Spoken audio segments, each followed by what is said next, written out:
আমরা গতকালও র্যাব একজন ছিনতাইকারীকে ধরেছে, সেটা সরাসরি ছিনতাই করার সময় নয়, কিন্তু সংবাদের ভিত্তিতে তার আস্তানায় গিয়ে তার কাছে এই চাপাতি ছুরি এগুলো পাওয়া গেছে এবং 6 লক্ষ টাকা বান্ডেল করা।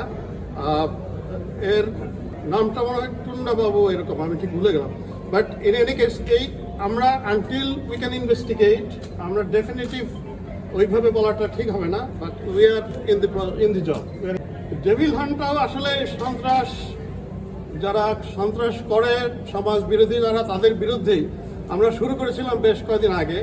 আমাদের সারা দেশব্যাপী এটা হচ্ছে। এখন ঢাকা সিটিতে স্পেসিফিক্যালি নগরের ক্রাইমটা একটু ডিফারেন্ট। আসলে এটা সারা দেশের যে টপোগ্রাফি তার সাথে পুরোপুরি মেলে না। তো এইখানটার জন্য actually we need to take a different strategy, সেটাই আমরা নেওয়ার চেষ্টা করছি।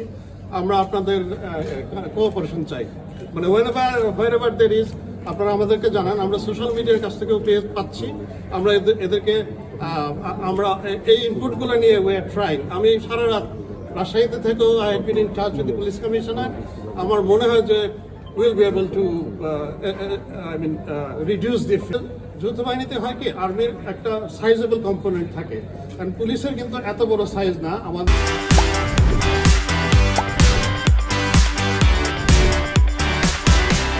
যে কম্পোনেন্ট থাকে, একজন সাব ইন্সপেক্টর যে আইনগত বিষয়গুলো দেখার জন্য উনি থাকেন ওনাদের সাথে, কিন্তু ওই বাইরে থেকে এতটা চোখে পড়ে না। কিন্তু আসলে দ্যাটস এ জয়েন্ট পেট্রোল। এটা আমরা হয়তো চেষ্টা করবো যে আরেকটু বাড়ানো, যাতে মানুষের কাছে আরেকটু ভিজিবিলিটিটা বাড়ে।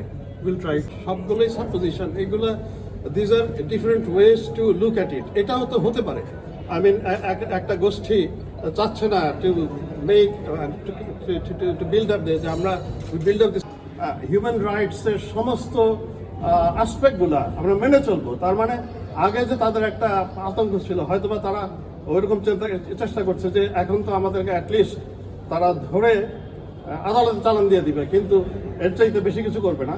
কিন্তু আমাদের যেটা করতে হবে, এই গভর্নমেন্টের যেটা কমিটমেন্ট যে আমরা হিউম্যান রাইটসের প্রত্যেকটা আসপেক্ট অবজার্ভ করেই আমরা অপরাধ নিয়ন্ত্রণে আনবো।